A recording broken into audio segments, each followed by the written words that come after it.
Voici Adèle Haenel et Pio Marmaille.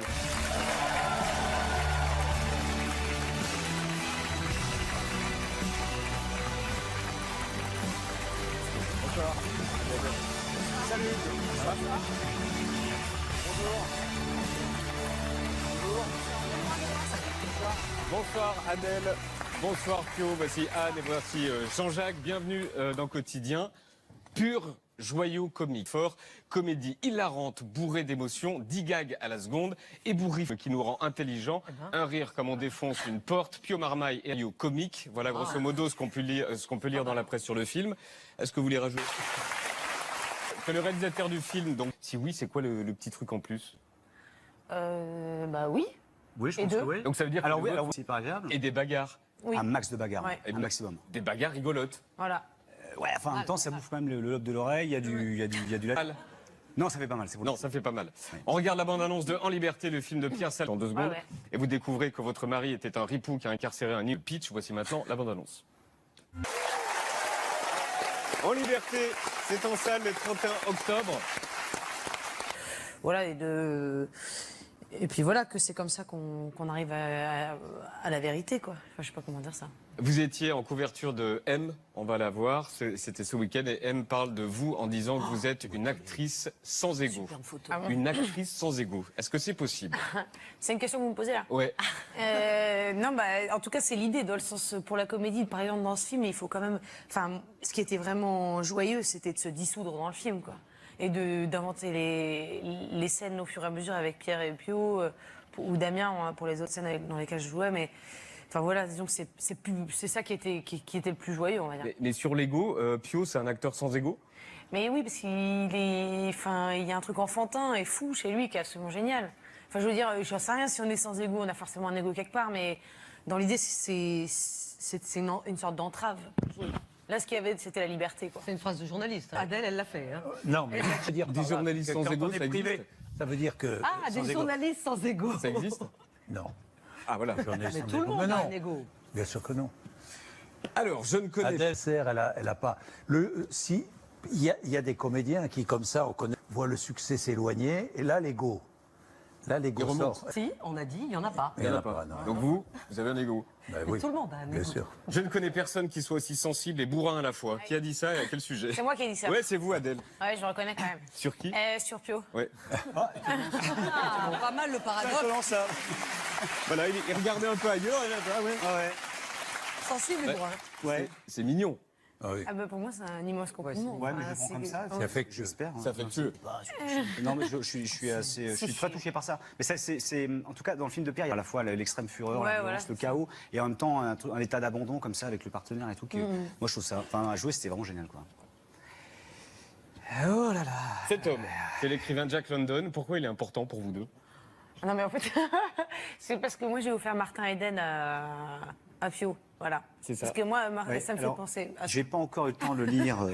C'est-à-dire que si tu me l'as offert il y a 8 ans, c'est vrai. Arrête. Je crois que c'est là en plus. Ça calme. Mais je le suis tellement, je suis Mais tellement de pourquoi trucs à vous lui faire en même avez temps. offert, Adèle, si je peux me Pourquoi permettre celui-là? Ouais, parce que pourquoi de lui limite, voilà, déjà la coiffure. Ah oui, Non, dans mais toute évidence. il y a un truc dans ce livre qui est vraiment beau, je trouve, c'est que bon, Ce c'est un- livre-là. Hein. Ouais, voilà, dans Martin Eden, il essaie de séduire, le héros essaie de séduire une femme qui est de la bourgeoisie. Lui-même, il vient du prolétariat. Et en fait, il s'élève pour la séduire, il passe par la culture et il a un rapport très incandescent, en fait, à l'art. Pas du tout un rapport bourgeois et il dépasse tout ça, en fait. Il dépasse la classe de la femme qu'il aime et il devient, ouais, je sais pas, un vrai poète, quoi. Et c'est ça qui me touche et bon, c'est en ça que ça m'avait fait penser à Pio, voilà. Ben, c'est le concept. Tout son mari, sait-on jamais qui est l'autre? Eh bien, je vous pose la question. La plus belle chanson, mais de tous les temps, pour vous, Adèle, c'est ça.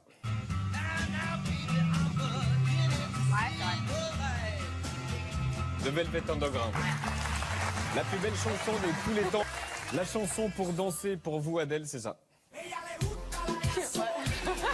Gasolina.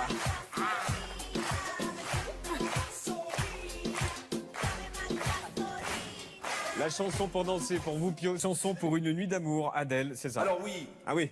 à chaque fois, le peuple français a réagi du fond de ses tripes, de sa raison et de son cœur.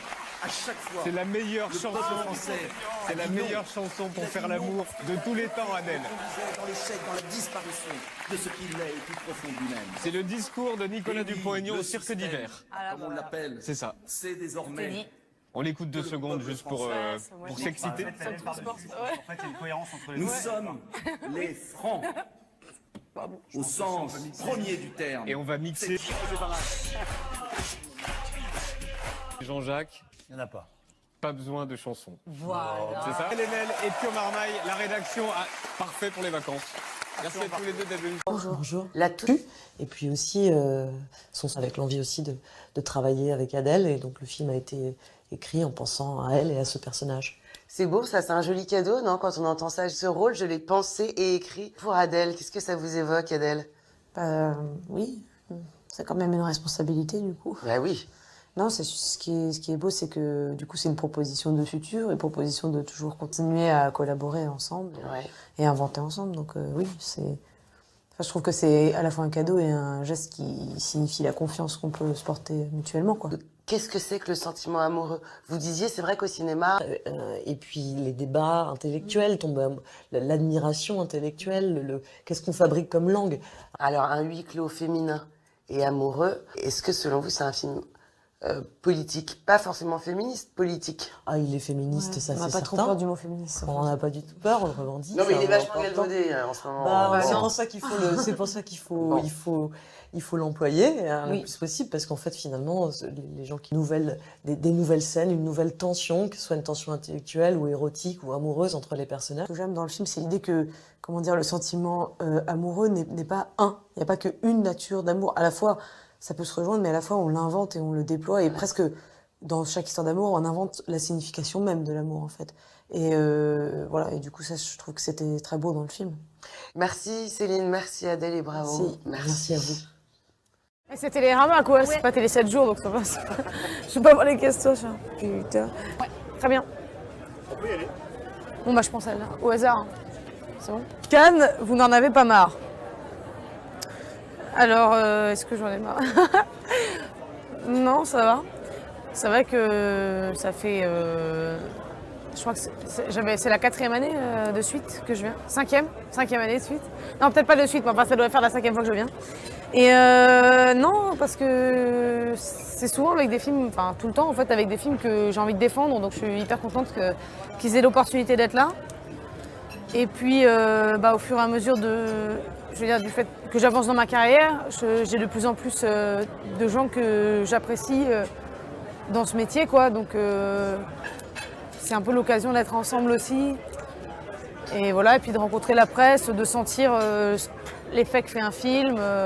Voilà, c'est notre travail, c'est le résultat de notre travail et c'est toujours un moment important, quoi, je dirais. Donc non, j'en ai pas encore marre. Je pose ça là. Alors, je peux prendre au hasard? Ça me stresse. Bon. HEC. Bon, ça c'est, j'imagine, mes études. Hein. Enfin, j'ai pas fait HEC, mais j'ai fait la prépa. Moi, je sais pas quoi dire. C'est à la base, c'est ce pourquoi j'étais censée exister. Et puis finalement, bon voilà, ça n'a pas eu lieu, quoi. Donc j'ai juste fait une prépa HEC, une prépa de commerce pour finalement dévier vers la comédie. Enfin, je suis très contente de l'avoir fait parce que je pense que ça m'a beaucoup apporté voilà, cette formation de la prépa. Je pense que ça m'a apporté énormément même pour vous répondre, je pense. Donc, voilà. En fait, c'est de l'arnaque votre truc, parce que je peux pas, même si je les connais. Virginie Despentes. C'est vrai que j'ai... Bon, ça, c'est vrai que j'avais énormément aimé ses livres. En fait, c'est le premier auteur dont j'ai lu tous les livres. Et ça a été assez important pour moi dans une affirmation un peu radicale, féministe radicale. Parce qu'elle prend en charge, en fait, un extrême qui permet, je trouve, de trouver son rapport au féminisme. En fait, en se permettant l'extrême, elle nous permet à nous toutes les étapes intermédiaires. Et voilà. Et du coup, c'est quelque chose qui avait été vraiment, qui m'a beaucoup marqué, notamment King Kong Theory, mais qui avait vachement marché au coup de son librairie. Et voilà. Bon, alors, Naomi Watts ou Monica Bellucci? On va plutôt Naomi Watts. Mais Monica Bellucci, j'ai rien contre du tout, mais Naomi Watts, je l'aime vraiment bien, vraiment beaucoup. Mais j'ai toujours peur de dire des conneries sur les acteurs. Donc, parce que déjà, j'ai toujours peur de me tromper dans leur filmo. Mais et du coup, voilà, ça c'est une première chose. Et puis, j'ai pas envie de me dire, bon, après, ils vont en vouloir, c'est mes collègues. Voilà. Mais Mulholland Drive, je me trompe pas. Et c'était un choc esthétique vraiment et cinématographique hyper fort. On va dire c'est un peu le pendant pour le cinéma de Virginie Despentes pour la littérature. Puisque, en fait, c'est la première fois où je me suis sentie autorisée à penser ce que je voulais d'un film. Alors, parce qu'il est tellement touffu, le film, qu'on peut penser, chacun peut le prendre vraiment pour soi. C'est là que je me suis rendu compte que la clé du cinéma, c'était pas dans l'objet, mais dans la relation entre un spectateur et cet objet. Enfin, c'est là je sais pas, l'endroit le plus intéressant, et du coup de s'autoriser à penser sur des films. Voilà, chose qui n'était pas forcément évidente à la base. Alors, un acteur qui vous grise. Il y en a plein en fait. En fait, moi j'aime bien chourer les trucs aux gens. Donc quand je regarde, bon après c'est pas que les acteurs, mais du coup parfois je suis un peu obsessionnelle avec un geste ou quelque chose, une intonation de quelqu'un, une façon étrange de parler, oui, des choses comme ça.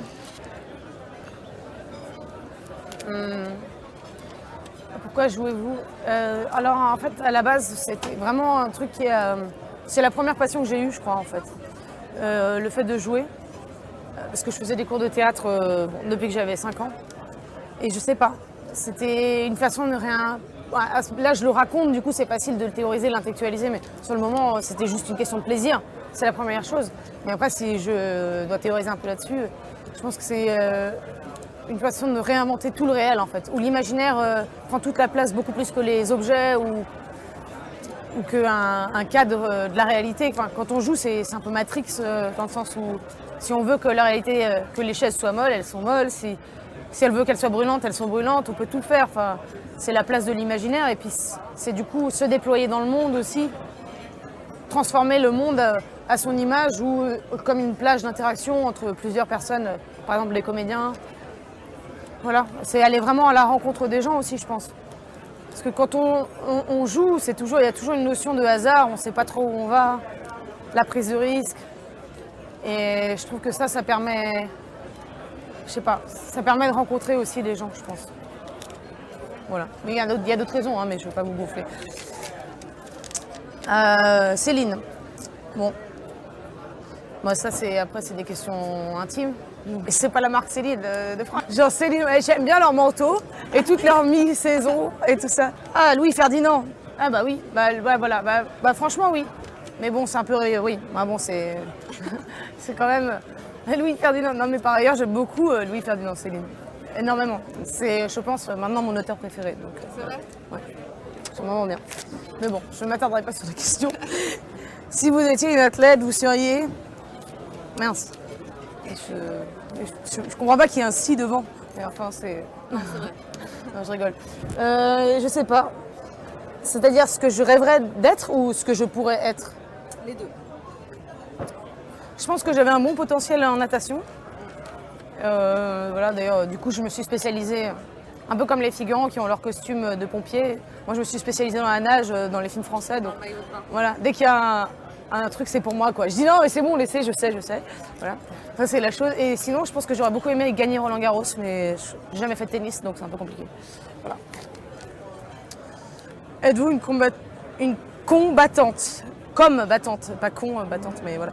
Et du coup, une combattante, je pense que oui.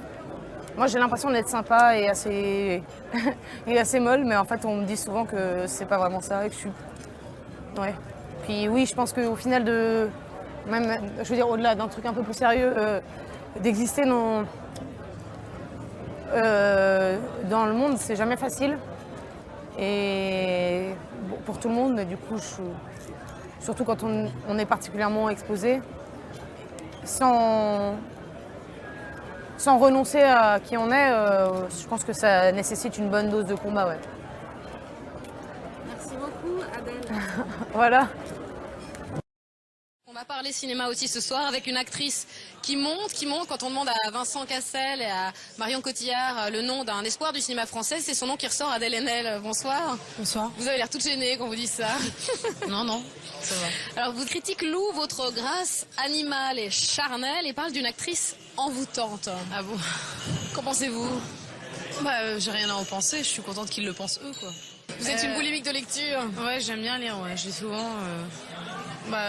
Comme je dois pas mal attendre, tout ça, plutôt que d'attendre et de déprimer, j'attends, je lis, je vais au cinéma. Voilà. Et laquelle lecture vous nous conseillez? Donc là, j'ai choisi le livre du prix Nobel de littérature 2011, mais d'ailleurs, c'est plutôt ses œuvres complètes, qui s'appelle Thomas Tranströmer. Et donc, c'est un poète suédois. Et j'ai été assez touchée par les poèmes, donc si vous voulez, je peux vous en lire un morceau. Oui, je veux bien. C'est un peu long, donc je ne vais pas lire tout un poème, mais je peux lire juste la fin. Une strophe qui vous plaît? Ouais, voilà. Le poème s'appelle Feuille volante, et alors, je lis juste la fin du poème, quoi. Alors, nous autres clous vivants enfoncés dans la masse. Un jour, nous détacherons de tout. Nous sentirons le vent de la mort sous nos ailes et deviendrons plus doux et plus fous qu'aujourd'hui. Plus fou qu'aujourd'hui. J'aime bien. Je trouve ça beau, en fait. Enfin, je sais pas si on a besoin de se rappeler à chaque fois qu'on va mourir pour bien vivre, mais en tout cas, je trouve ça beau, cette idée de... Enfin, l'urgence du fait qu'on va mourir, ça doit nous rappeler qu'il faut pas qu'on marche trop dans les clous non plus, quoi. Parce qu'on risque de passer à côté de notre vie, sinon. Mais bon, je veux pas donner de leçons à personne, hein, c'est juste ce que je pense pour moi, quoi. Adèle Haenel, vous allez voir des concerts? Non, pas trop par contre. Enfin, Pas tellement. J'y vais quelques fois, mais c'est vraiment peut-être le dernier truc que je fais, le concert.